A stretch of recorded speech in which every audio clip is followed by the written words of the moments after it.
อ๋อเจ้าอะไรกันตัวนี้ถ่ายชื่อเจ้าดิบ่น่าระเบาขอไม่นะโอเคไประเบากลับป้ากันได้บัดนี้ได้สบายดีเด้อ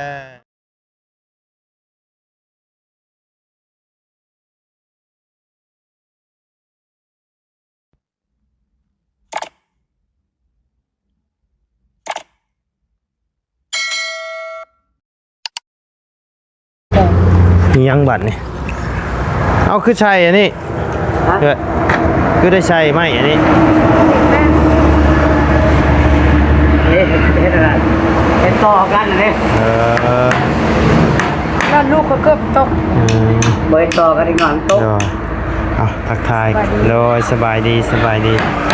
ทักทายครับสบายดีเด้อเนาะพี่น้องโดย FC เบิร์ดจะขู่สู่คนเนาะเอาไว้ใช้ใหม่นี่นะคออยู่ชายแดนบาดสิใช้อันอีหยังบาดสิใช้ไม่อัดแต่มันแพงบ่เก็บเอาก่อนยัดก่อน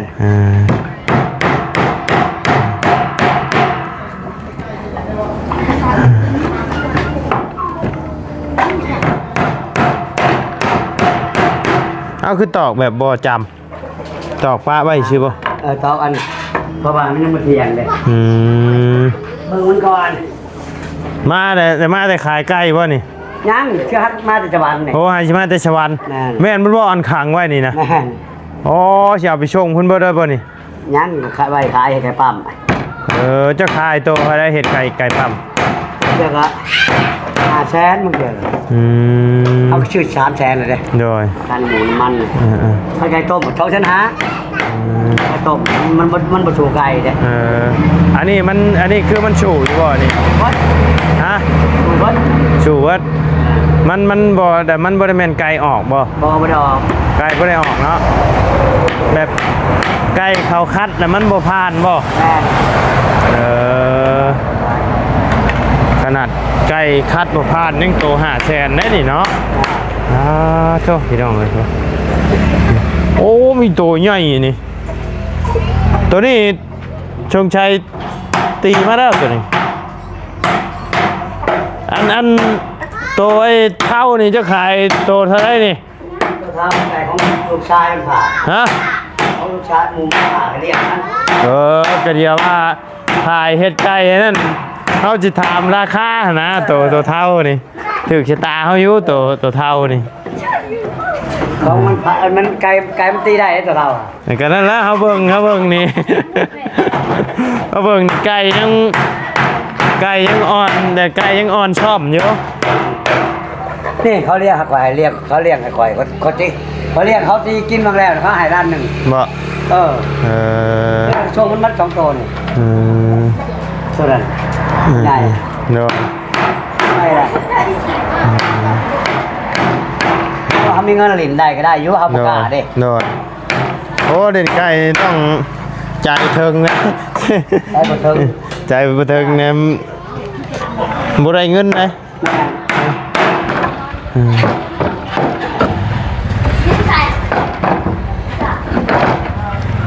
ใจบ่กล้าแล้วเนาะ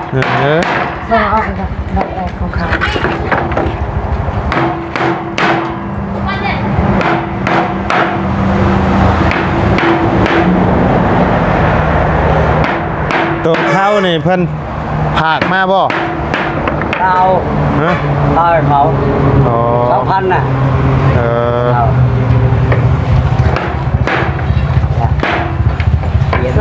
ตัวชนตัวนี้ได้ค่ะตัวนี้สบายดีตัวนั้นชื่อถึก300,000ตัวนี้ได้แม่ไก่อ่อนนี่นะแม่ตัว300,000บ่แม่ขายตัว300,000บ่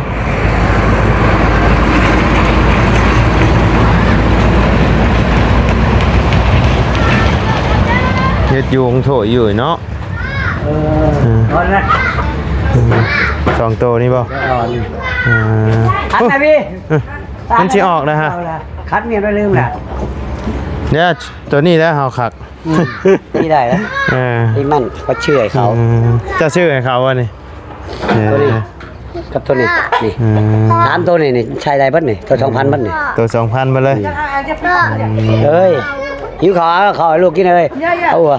อันนั้นเพราะว่ามันทางมาแล้วเอาให้มันหายเงินเลี้ยงให้มันตีชอบชนะคือเว้าแล้วมันหายเงินเรา อันตัวนี้ได้ใช่ ไก่อันนั้น ไก่จ้วม อันนั้น ไก่คือหาแสนน่ะมันก็ใช้ได้อยู่แต่บาปีมันเหียนตีได้ตัวกัน เลย พ่อไก่เดา เฮ้ยไก่ออกอีกละ ใช้ได้เหรอ ไก่เลยเด้ ยามันก็ไม่ใช้แล้ว ลงไปชวันอะไรมาที่ซ้ำนี่มือนี่เนาะเออ ตัวใหญ่น้อยนะ มา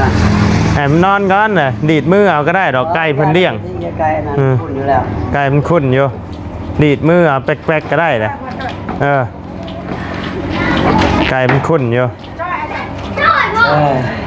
จะไปหลายคนเหรอ ยามันยางมันเองกันหน่อยมันไหลดอก อันนี้มันชี้ยากยังไก่มันคุ้นอยู่แล้ว ไก่เบียดกันนี่มันมากินดองนี่ดองโตนี่ทำชงมันจะหน่อยนี่อ่านมันแล้ว3 แสนได้เกลือมันติดหนึ่ง เพิ่นมาผากเลี้ยงบ่ มันเมื่อกินดองลูกสาวมันมาผ่าเวียดอยู่แท้นะมันดู โดย มันจริงนี่แหละ บ่อยผ่ากันยากแต่ว่าผ่าแล้วบอกกันแล้วก็ตายทายหูเมียนเชียร์ระยะนะครับเชียร์ยันเชียร์แล้ว โดย ตายจะไม่ยันเนาะเชียร์จะมือว่าเขาขายให้ได้ฉันเนาะ โดย เชียร์มาว่าโอ้เจ้ารักกัน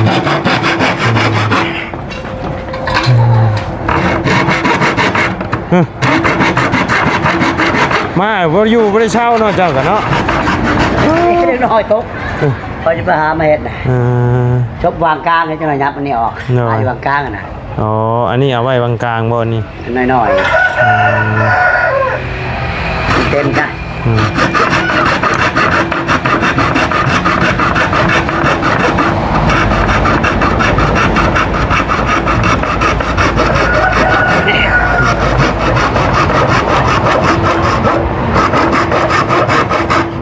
ไก่เท้าตีดีๆกินของโตนะ เท่าใด ดอกหนวด หนวดนี่บ่ท่านสมมุติว่ามีคนสิซื้อนี่ขายบ่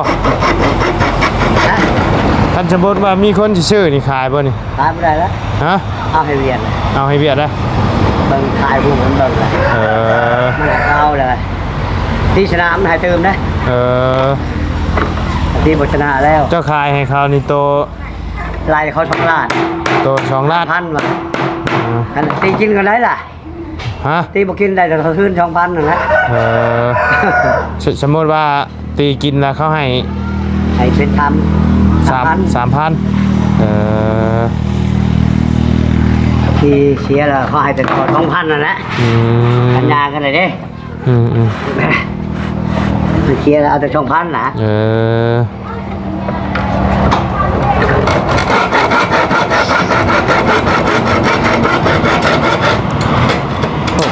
เฮ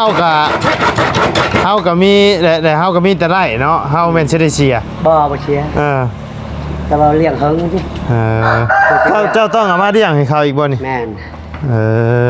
เรียกเขาเลยคือเขาจะชอบตีครับเขาจะคุยจังว่ามันมีแห้งเงินค่าข้าวเปลือกค่ายาก็เอาให้ เขาให้เบิด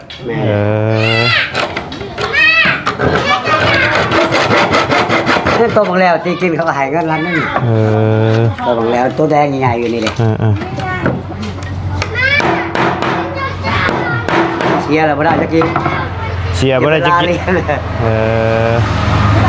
บางแล้วตัวมนต์น่ะคือที่เจ้าอ่ะเจ้าช้ำอยู่เลยเขาบอกให้จะกีบมาจะกีบพูดแล้วเขามาแต่กินดองลูกสาวเขาส่งคืนวัดเขาเลี้ยงเมื่อยล่ะเลี้ยงไก่เมื่อยร้ายต้องตื่นแต่เช้าได้ อันนี้เขาบริเหตุยังเลยมิจะไปฆ่าแน่เบิ่งไก่เขาแน่บักเชียมามัวเขาขายอีกมันตายมันยังบ่ย่านถ่ายรูปเนี่ยนะอันนี้มันมีหมาญาตินะเชียวของเขายากข้อเขาประมาทสถานเลยปลาไว้นะมันนี่ชื่อติปลานี่นะกลางคืนกับปลาอยู่นี่เลยปลานี่เลยอันนั้นแล้ว กลับมาถึงทั้งเนี้ยมือแรงตะกี้มีหมาตัวแดงเก่งเขาบอกกล้าไก่ได้ยากอันนั้นเราก็ว่าสิโชค อันผู้นี่บ่ที่ไปใส่กับได้หนูเลยนะ แม่น ได้มาแต่ว่าไล่มาแต่ว่าเพิ่นบ่กินบ่ บ่กิน มักไม่ใช่สิ ช่างบ่มักหนูเนาะเจ้าเนาะแต่จริงกับบ่กินบ่ กินในโลกโอ้ แต่จริงบ่เหลือ เจ้าเลยค่ะ บ่กินเลย กินบ่ ก็ฮอกกระแตกก็บ่กินพบเขียด โอ้เฮานี่มักได้เฮา ตะกี้กินได้ล่ะตะกี้ไปเล่นเป็นหมูเป็นบ่าวกินมันเผามาแล้วคือว่าเหยืองขี้เดียดพบเขียด เครียดนี่ก็กินเยอะแต่ว่ามีก็กินนะครับแบบว่าให้ซื้อนี่เฮาบ่ปานใดหั่นซื้อ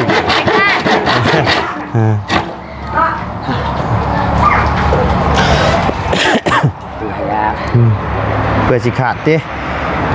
ไม่อ่อนน่าเลยแบบเขา เห็นได้งบเพื่อนชาญทั้งอาจารย์ลาเพิ่นมาแจ้งเพิ่มแล้วบ่ ยังบ่เอาอดเอาฮะ ข่าวแจ้งกันยังว่าแจ้งยังเนาะ โอ้นะยันบ่าวเรามาแจ้งยังเพิ่มเติมแล้วบ่เรื่องที่ว่าเพิ่นมาเว้าตอนนั้นน่ะยังแต่ยังบ่ทันมีมาบ่ฮะยังอยู่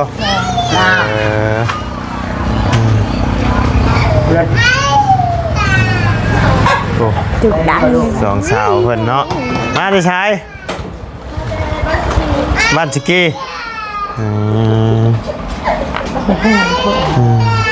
น้ำก็ห่อน ห่อนนะ นี่นั่นหายตลอด นี่คือกันกับคนเด็ก ผู้นี้นะนี่ตีเตโม่นี่เก่งขนาดเนาะเจ้าเนาะโอ้บ่ได้เลยนี่ น้องไม่รู้ เจ้า ตีกันก็เจ็บแหละบ่ให้สิตีกัน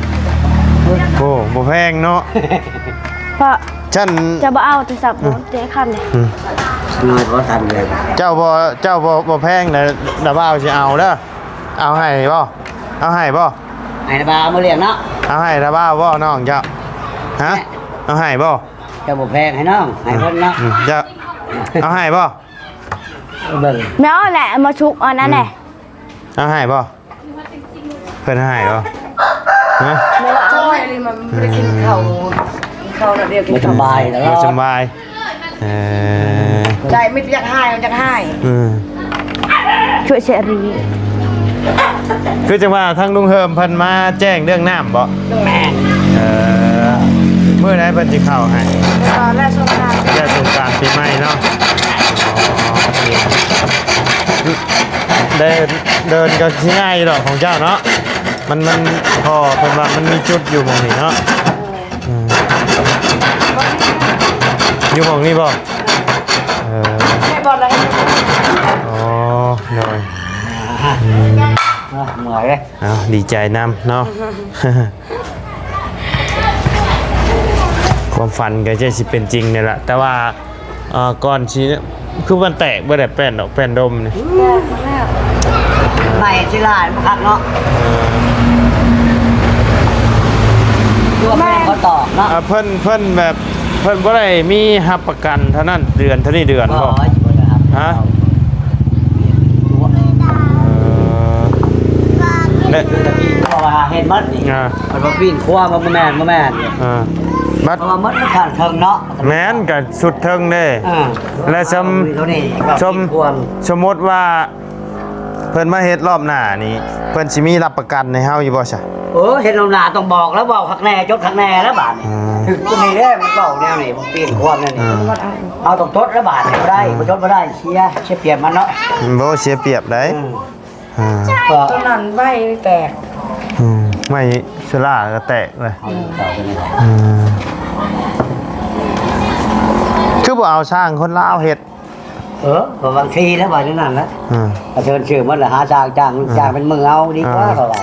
จ้างเพราะว่าอุปกรณ์นี่ก็ซื้อมาเอ็นดี สิมังกับชื่อถ้ามันมีเงินชื่อสิมังกับชื่อชายเหรอครับ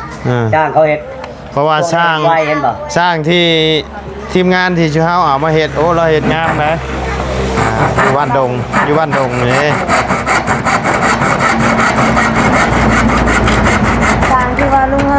ตอนว่าสิมามุงราคาบ่ แม่น ราคาเวียกมันท่านให้เราเฮ็ดแล้ว อ่า ราคาเวียกนึงช่องมาละบริจัก อ่า มันจักใหม่มาบัดเฮาเชียงเงินตาย น้อย อันนี้จักเวียดเองเนาะ น้อย บัดเนี่ยมันมุงแล้วถ้าสร้างล่างก็ได้ น้อยแม่นสร้างคนลาวก็ได้ ใส่คุย เราเฮ็ดคักอยู่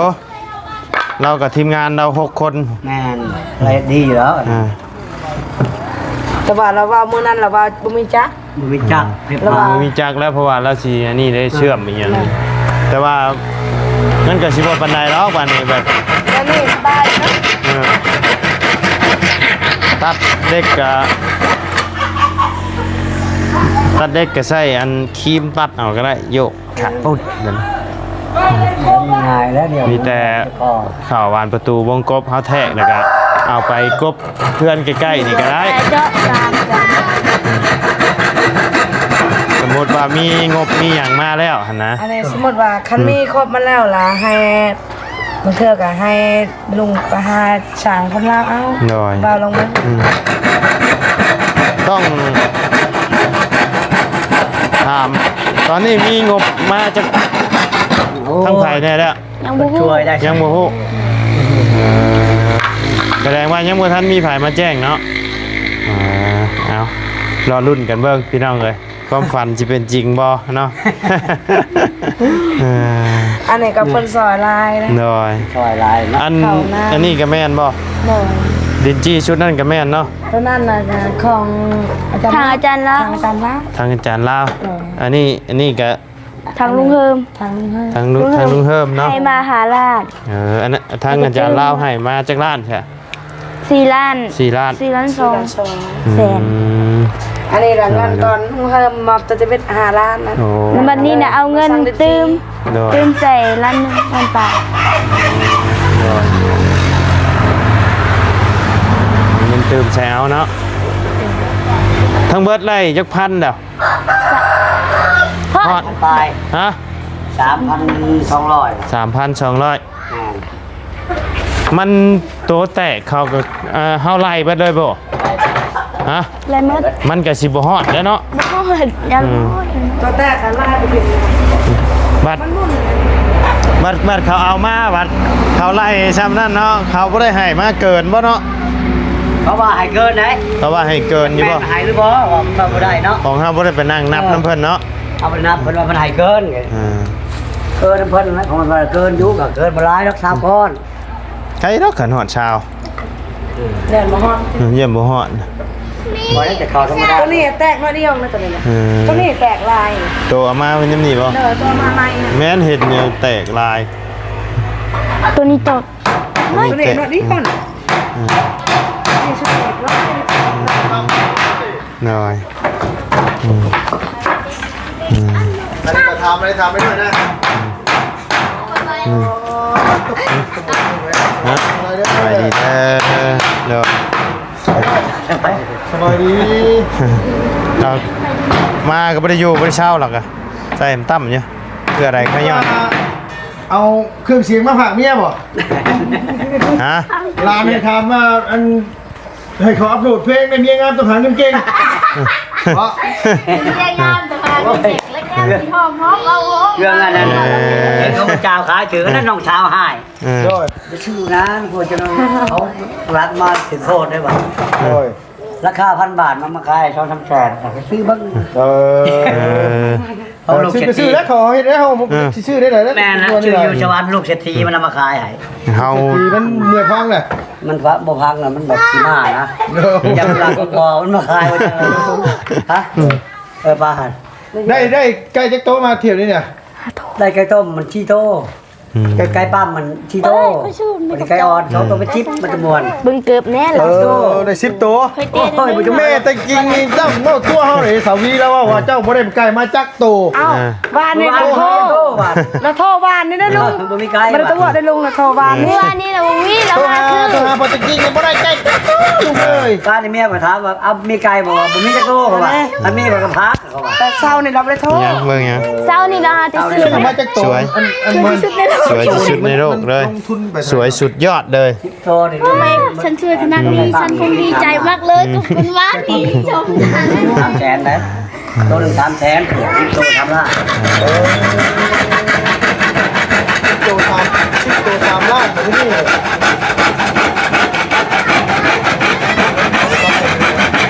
อ้าว เดี๋ยว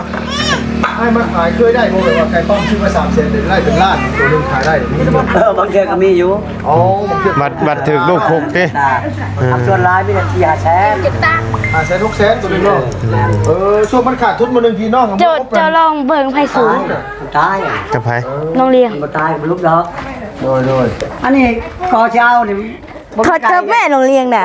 ได้แล้ว อ้าวจังได้คอยก็เตี้ยอยู่แล้วเนาะเลยคอยก็เท่านี้เคยเธอบ่หลาย เพื่อนเนาะก็ พี่หน้าเจ้าก็กายแล้วว่าแล้ว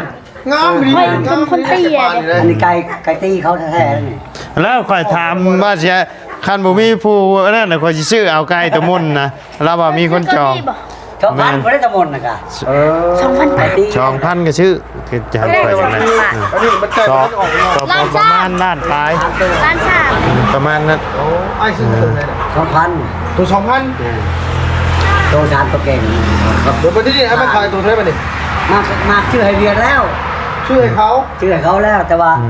ตีชนะมันหายถึงมันหายล้านนึงกับตัวหนึงอันตีชนะที่เชียร์อะไรมันหายแต่ชอ2,000นั้น อืม มันหายแต่ทอถึง มาอีกสักล้าน อ๋ออันเฉพาะเจ้าชื่อมาน่ะ ตัวละ2,000 ตัว2,000แล้ว